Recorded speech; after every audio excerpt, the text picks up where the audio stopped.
नमस्कार सभी को। आज हम बात करने वाले हैं 11 रुद्र की। बात करते हैं उनके माता पिता की।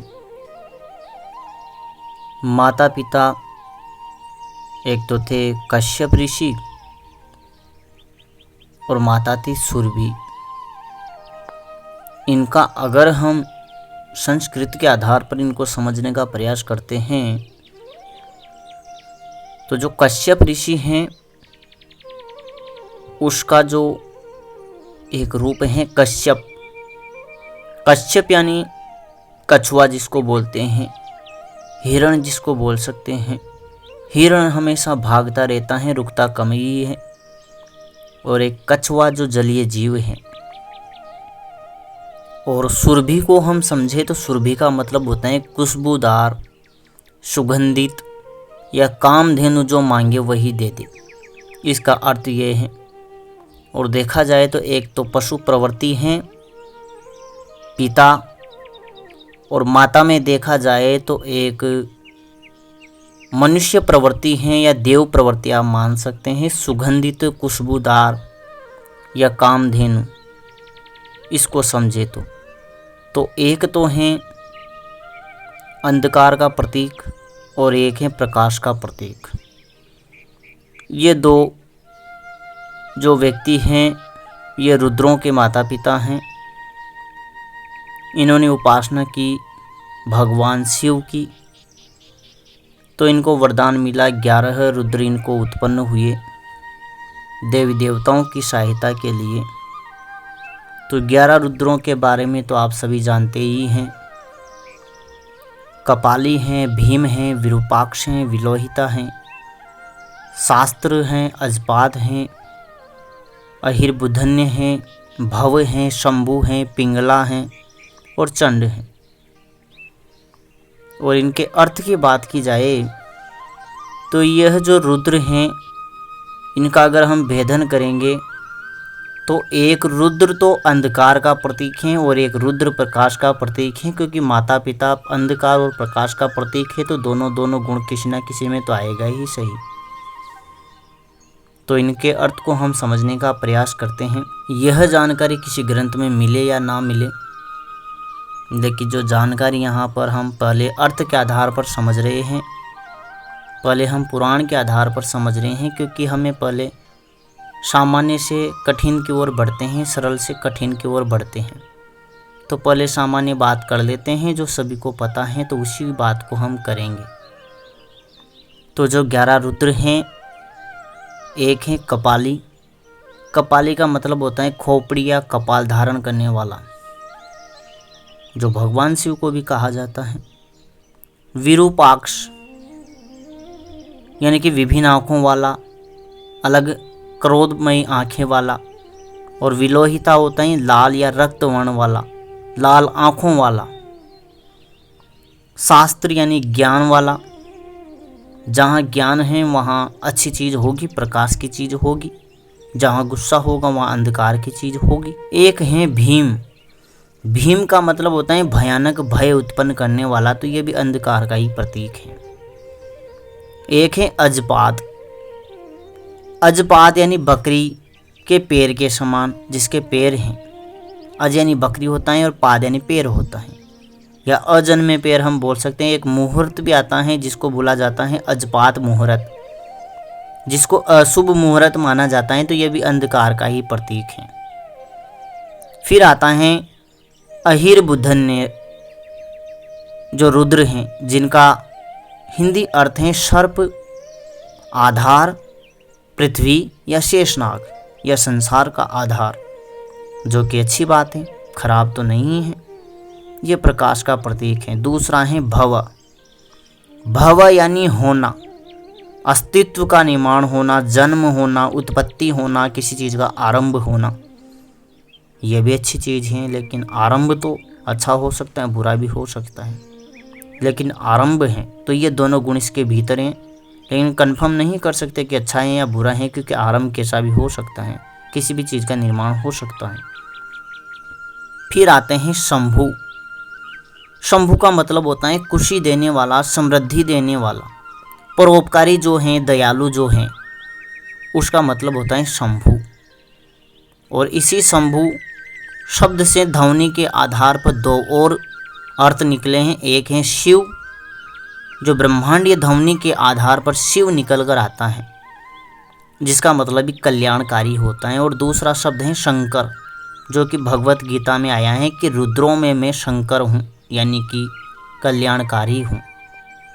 आता भी है शम क्रोति स शंकर, जो कल्याण करता है वही शंकर है। और फिर 10वां आता है पिंगल। यह रुद्रों में एक और पिंगल है, पिंगल रुद्र, जिसका मतलब होता है पीला रंग या नारंगी रंग। और एक नाड़ी पिंगला भी है, जो सूर्य नाड़ी है, और सूर्य का कलर भी पीला ही है, लाल है, ज़्यादा तो पीला ही दिखाया जाता है। और 11वें रुद्र हैं चंड। अर्थ से तो ऐसा लगेगा जैसे कोई खतरनाक चीज़ हो चंड, लेकिन खतरनाक नहीं है। इसका मतलब होता है चमकदार, प्रकाशमान, तेजस्वी। तो ये भी एक प्रकाश की, यानी प्रकाश का तत्व इसके भीतर है। तो यहाँ पर हमने 11 रुद्रों को समझने का प्रयास किया है, जिनमें प्रकाश का भी गुण है और अंधकार का भी गुण है, शांति का भी गुण है और क्रोध का भी गुण है। क्योंकि माता में है गुण सात्विक, और जो कश्यप है वो पशु प्रवृत्ति है। तो दोनों ही यहाँ पर निकल कर सामने आए हैं। अब इनके बारे में हम थोड़ा सा श्लोक के आधार पर बात कर लेते हैं, जिसको कहा जाता है कपाली विलोहिता विरूपाक्ष भीम अजपात। ये है रुद्र रूप, भयानक रूप, जिनके दर्शन मात्र से ही व्यक्ति भयभीत हो जाए, पागल भी हो सकता है। ये रुद्र रूप हैं। और उन्हीं रुद्रों में अच्छे भी रूप हैं, जो हैं अहिर्बुधन्य, सर्प, शेषनाग या पृथ्वी के आधार देने वाला।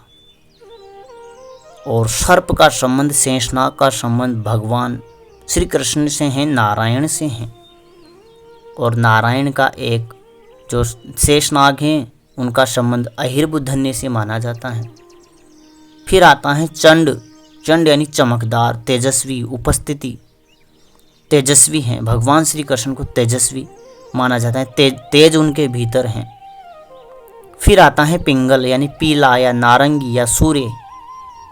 सूर्य का संबंध भगवान श्री कृष्ण से है, और भगवान श्री कृष्ण पीला रंग पहनते हैं। और फिर आते हैं शंभु, यानी कि सुख समृद्धि देने वाले, कल्याण करने वाले, दया करने वाले, भगवान श्री कृष्ण के ये गुण हैं। फिर आता है शास्त्र। शास्त्र यानी ज्ञान।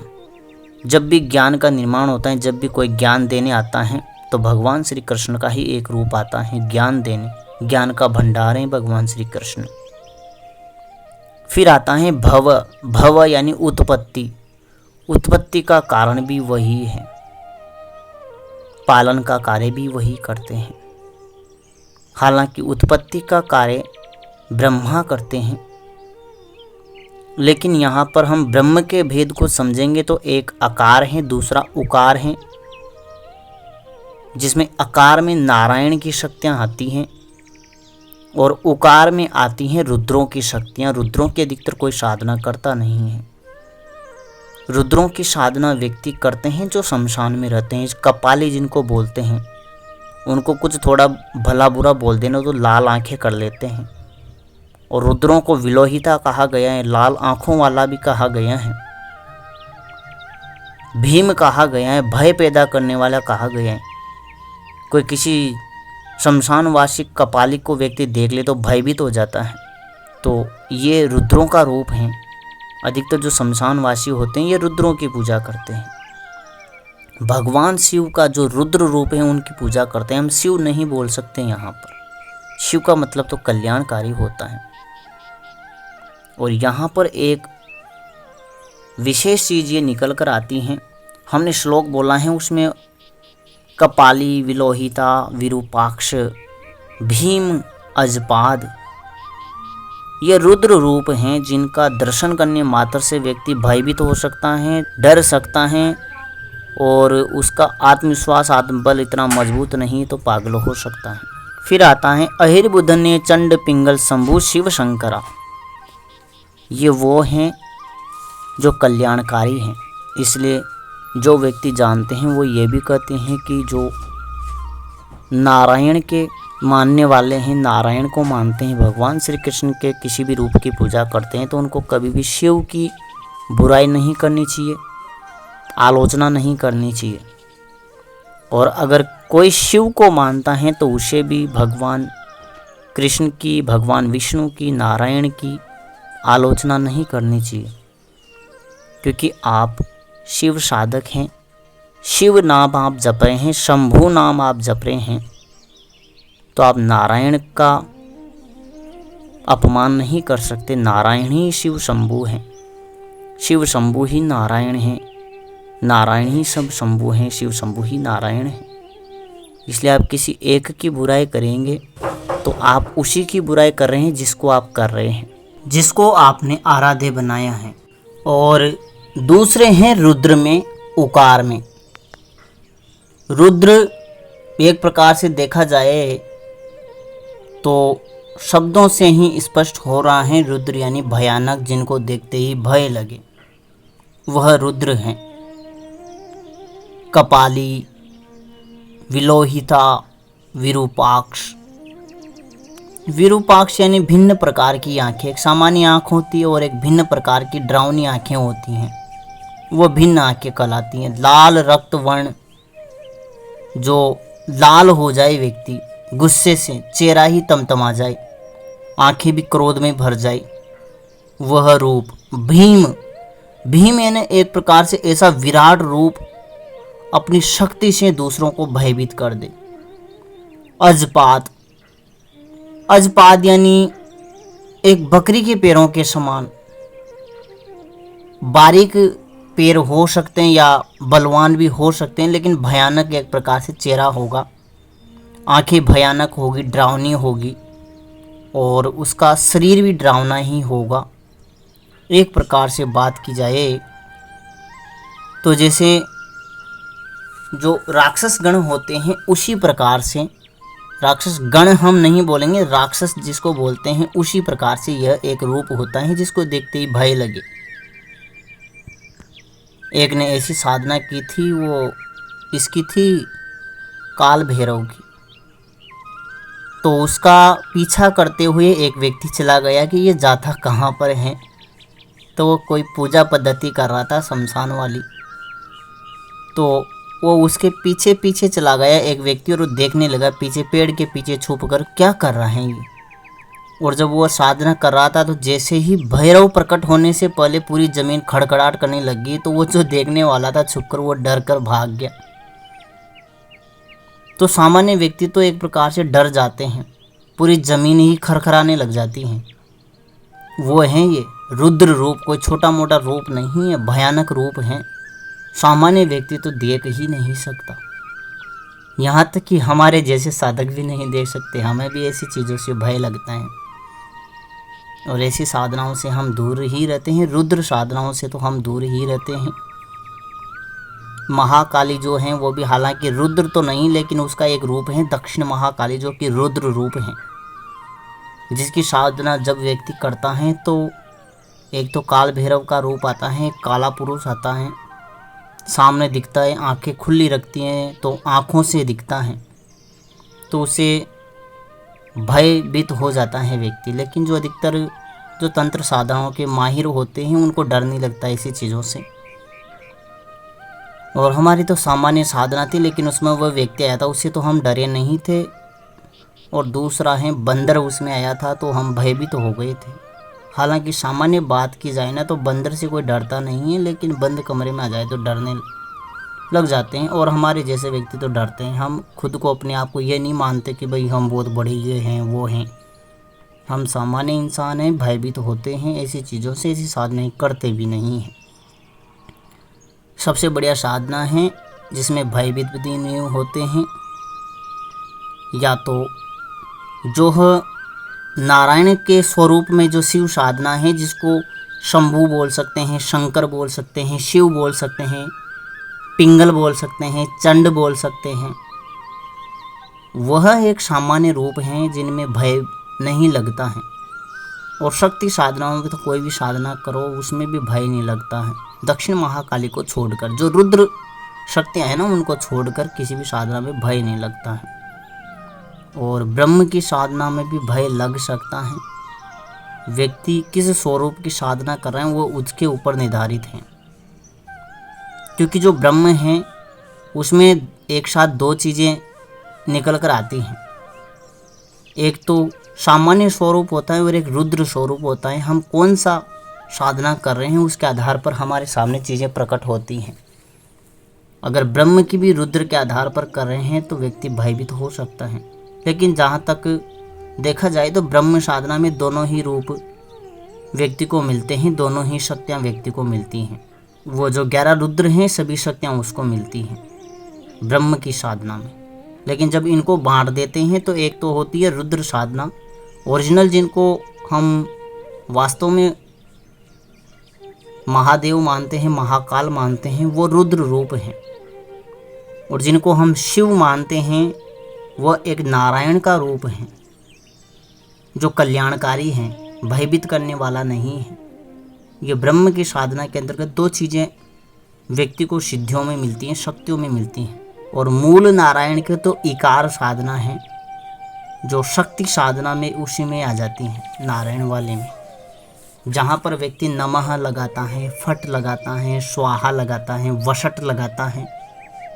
ये नारायण की साधना में आ जाता है ये सब चीज़ें, क्योंकि नारायण का कोई विशेष मंत्र है नहीं, लोगों ने बना दिए हैं अपने उनके नाम के हिसाब से बना दिए हैं। नारायण की कोई साधना है नहीं वास्तव में तो। लेकिन जो सत्य साधनाएं होती हैं वो नारायण में भी होती हैं। लेकिन सामान्य रूप से देखा जाए तो नारायण की जो भी साधना है वो सब भक्ति मार्ग में आते हैं, शक्ति मार्ग की नारायणी साधना नहीं आती है। शक्ति साधना में एक तो ब्रह्म की साधना आती है और एक शक्ति की साधना आती है। इनके अलावा कोई शक्ति साधना में साधनाएं नहीं की जाती हैं। या तो व्यक्ति भगवान शिव की साधनाएं करते हैं या फिर शक्ति की साधना करते हैं। और स्वरूपों में साधना की जाए तो स्वरूप में रुद्र स्वरूप में हनुमान जी की साधनाएं की जाती हैं और भैरव जी की साधनाएं की जाती हैं। यही 4 प्रकार से साधनाएं की जाती हैं। और जो यक्षिणियाँ, पिशाचनियाँ, वो सब वो शक्ति साधना में आ जाती, देवी वाली साधनाओं में आ जाते हैं। जितनी भी स्त्रियों की शक्तियाँ हैं और पुरुषों में जितनी भी शक्तियाँ हैं वो एक सब सर्वोपरि तो ब्रह्म साधना है, और उससे नीचे फिर रुद्र साधना है। रुद्रों में हनुमान जी आ जाते हैं, भैरव जी आ जाते हैं। या देखो शिव तो वही ब्रह्म का ही एक रूप हम यहाँ पर मानेंगे। त्रिदेवों में जो महेश आते हैं उनकी साधना आती है। और मूल रूप से देखा जाए तो ब्रह्म साधना और शक्ति साधना यही आती है। लेकिन ब्रह्म को व्यक्ति शिव बोलते हैं तो शिव साधना और शक्ति साधना, इनके अलावा दूसरी साधनाएं नहीं होती हैं। बाकी इनकी आंशिक साधनाएं होती हैं। रुद्रों में हनुमान जी की होती हैं, भैरव जी की होती हैं। और शक्तियों में वही देवियों की 10 महाविद्याओं की, 9 दुर्गाओं की साधनाएं होती हैं। तो ये जो 11 रुद्र हैं यह ब्रह्म के ही रूप हैं। और ब्रह्म के रूप में जो सात्विक वाली शक्तियां हैं ना, नारायण वाली शक्तियों में आती हैं शिव साधना या शंभु साधना। उस शिव साधना के अंतर्गत आती हैं हनुमान जी की साधना। और जो भीम और विरूपाक्ष और कपाली में आती हैं वो भैरव की साधना आती है। विरूपाक्ष वाली साधना में भैरव की साधना आती है और कपाली साधना में शमशान की साधनाएं आती हैं। हनुमान जी की साधनाएं हैं वह रुद्रों में जो नारायण स्वरूप वाली साधना है, उनमें जो शिव साधना है, शंभु साधना है, उसके अंतर्गत हनुमान जी की साधना आती है, ये है। और जो ब्रह्म साधना है उसमें शिव साधना आती है, जिसमें शक्ति कंट्रोल में हो जाती है। लेकिन अलग से शक्ति साधना करते हैं तब भी ब्रह्म की ही साधना होती है। लेकिन आपने भक्ति मार्ग के आधार पर शक्ति की साधना करते हैं तब तो शक्ति आपकी हर बात मानती है, आपकी जो इच्छा रहती है पूरी होती है। लेकिन आप शक्ति के तौर पे साधना करते हैं तो फिर शक्ति साधना किसी की सिद्ध होती नहीं है, वही छोटी मोटी शक्तियाँ सिद्ध होती हैं। और ब्रह्म साधना जब करते हैं तो शक्ति साधना भी उसमें हो जाती हैं, कंट्रोल में वो चीज़ आ जाती है। तो ये है शक्ति साधना, ब्रह्म साधना। और 11 रुद्रों में अलग अलग भेद। 11 रुद्रों में 5 रुद्र जो हैं वो तो अच्छे वाले हैं, शांत वाले हैं, कल्याणकारी हैं।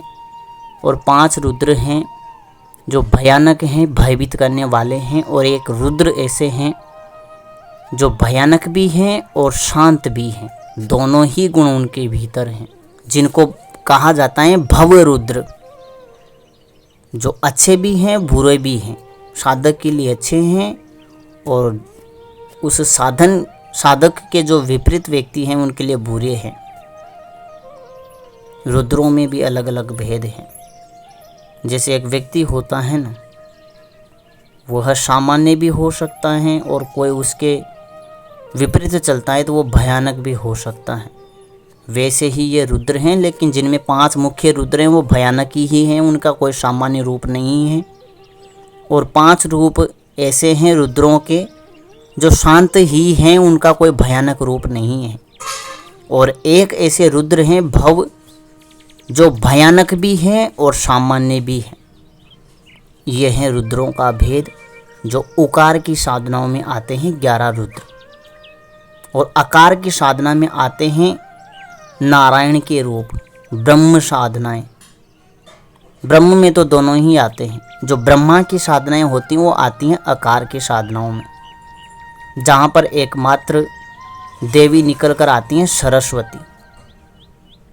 जो आकार की साधना भी है वो नारायण की भी साधना उसमें आती है, जो सरस्वती की साधना है, एकमात्र देवी सरस्वती। दूसरी देवियों का कहीं पर भी मंत्र शास्त्र में नाम निकल कर नहीं आता है। फिर वही शक्ति साधनाओं में बीज मंत्र लगाकर कोई काली जोड़ देता है, कोई तारा जोड़ देता है, वो उनके अलग अलग रूप हैं। लेकिन मूल में तो जो शक्ति साधनाएं हैं वो एकमात्र शक्ति साधना है। और शक्ति साधनाओं में कोई अगर स्त्री का नाम आएगा तो वो है सरस्वती। जो त्रिदेवियां हैं उनकी बात कर रहा हूँ। त्रिदेवियों में कहीं पर भी लक्ष्मी का और पार्वती का नाम नहीं आता है, सरस्वती का नाम जरूर आता है। बाकी जितनी भी देवियां हैं फिर वो माया वाली साधनाओं में आ जाती हैं, जिसमें नवदुर्गा आती हैं, पार्वती आती हैं, 10 महाविद्या आती हैं। तो ये थी 11 रुद्रों की जानकारी। ब्रह्म साधना में आकार साधना, उकार साधना और इकार की विष्णु साधना। 11 रुद्रों में आकार की नारायण साधना में शिव, शंभु और शंकर की साधनाओं के बारे में जानकारी, और रुद्र में भैरव की जानकारी। इसी के साथ 11 रुद्रों में अलग अलग भेद के बारे में जानकारी, ब्रह्म की जानकारी, त्रिदेवियों की जानकारी। आशा करता हूँ आपके समझ में आया होगा। फिर भी कुछ रह जाता है तो आप हमें ज़रूर बताएं। नमः शिवाय, नमः श्री काली की।